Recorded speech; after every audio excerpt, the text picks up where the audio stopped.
Telugu audio book ఛానల్కు స్వాగతం. అమరావతి కథలు. సత్యం శంకరమంచి. బాకీ సంతతి. రంగయ్య నుంచునున్నాడు. గడ్డం కింద చేతికర్ర మోపు చేసి కర్రకి కాలు మెలికేసి వీధిలో గుమ్మానికి అడ్డంగా నుంచునున్నాడు. నిలబడ్డ రంగయ్య తోకమీద నుంచున్న పాములా ఉన్నాడు. పంతులుగారు అని కేకేశాడు రంగయ్య. అది ఉరుములాంటి కేక, పగబట్టిన పాము బొసలాంటి కేక. ఇంట్లోంచి సమాధానం రాలేదు. కర్ర మీదకి వంగి నుంచున్న రంగయ్య కళ్ళు ఇంట్లోకి చీల్చుకుంటూ చూశాయి. మనిషి అలికిడి లేదు. పంతులుగారో మళ్లీ పిడిగిలాంటి కేక, ఆంబోతురంకెలాంటి కేక. లోపలున్న పంతులు ఉలిక్కిపడ్డాడు.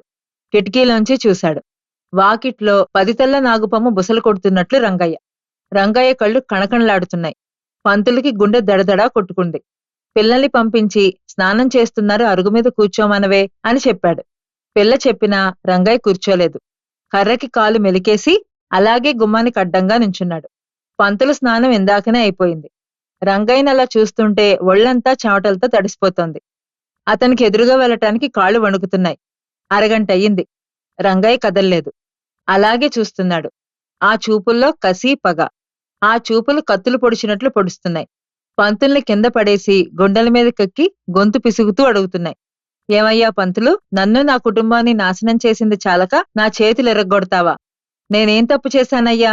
నేల నమ్ముకున్నావాణ్ణి అప్పు కింద నా ఎద్దుల్ని జప్తు చేసి నా చేతులు నరుకుతావంటయ్యా? అయినా పంతులు, ఎప్పటి బాకీ అయ్యా అది? మా అయ్య చేసిన బాకీ కాదు. అయ్యకిచ్చిన మాట కోసం ప్రతి ఏడూ నీ బాకీకి జమేస్తున్నానే. పండిన పంటలో 3 వంతులు కళ్ళన్నించి నీ ఇంటికి తోలుతున్నానే. మిగిలిన గింజలు తిండికి చాలకపోతే పిల్లా పాప గంజి తాగి గడుపుకుంటూ వచ్చామే. నువ్వెన్నడూ అయ్యో అనలేదే, నీ జమ ఆపలేదే. నీ బాకీ శాపమై నా బతుకు బూడిద చేసింది గదా. నిన్నెప్పుడన్నా పల్లెత్తు మాట అన్నానా? ఇంటిదానికి నగలమాట దేవుడెరు. కాస్తంత మంచి చీర కొనెరుగుదునా? నా ఇల్లాల మెళ్ళ కంట ఎప్పుడు నీ కంటబడిందో మరుసటేడే నీకు జమైపోయింది గదా. అప్పటికీ ఆ బాకీ తీరలేదా? అల్లుడొచ్చిన్నాడు కూడా అడ్డడి గింజలు ఇంట్లో లేకుండా నీ ఇంటికి చేరేశానే. అయినా నీ బాకీ తీరలేదా? నా కర్మని దేవుణ్ణి అనుకున్నానే కాని నేను తప్పుపట్టానా? ఈయాళ బాకీ మొత్తం కట్టమని నా ఎద్దుల్ని జప్తు చేసి నా కాళ్ళు చేతులు నరుకుతావా? పొలం దున్నకుండా నేను బతకగలనా? ఈయాళ నా ఎద్దుల్ని లాక్కుని రేపు నా పొలం లాక్కుందాం అనుకుంటున్నావు కదూ. నా నేల నాది, నా పొలం నా ఊపిరి. నేనొదలను. నీ గుండెలు చీలుస్తా. రా, బయటకు రా. పంతులుగారు బయట నుంచి ఆకాశం పెళపెళమంటున్నట్టు పెద్దగా కేక. పంతులికి తెలిసిపోయింది. రంగయ్య ఇవాళ తన్ని మింగేస్తాడు. చీల్చి నెత్తురు తాగుతాడు. ఇంకో మార్గం లేదు. రంగయ్యకి లొంగిపోవలసిందే. పంతులు బయటకొచ్చాడు. గుమ్మానికి అడ్డంగా నుంచిన రంగయ్య మాట్లాడలేదు. ఇదేమని అడగలేదు. పెదవి విప్పలేదు. ఉచ్ఛ్వాస నిశ్వాసల బుసలు కొడుతుంటే పంతులు కళ్ళల్లోకి చూశాడు. పంతులు రంగయ్య వైపు చూడకుండా అన్నాడు. రంగయ్య, నువ్వింత కష్టపడతావంటే నీ ఎద్దుల్ని తోలుకొస్తానా? మీ నాన్న చేసిన బాకీ కదా, ఊర్తి చేస్తే చచ్చిన ఆయన ఆత్మ శాంతిస్తుందని. సరే, ఇచ్చినంతే చాలు. ఇవ్వని వాళ్ళని పీడిస్తానా? ఇదిగో నోటు, బాకీ చెల్లినట్లే అనుకో.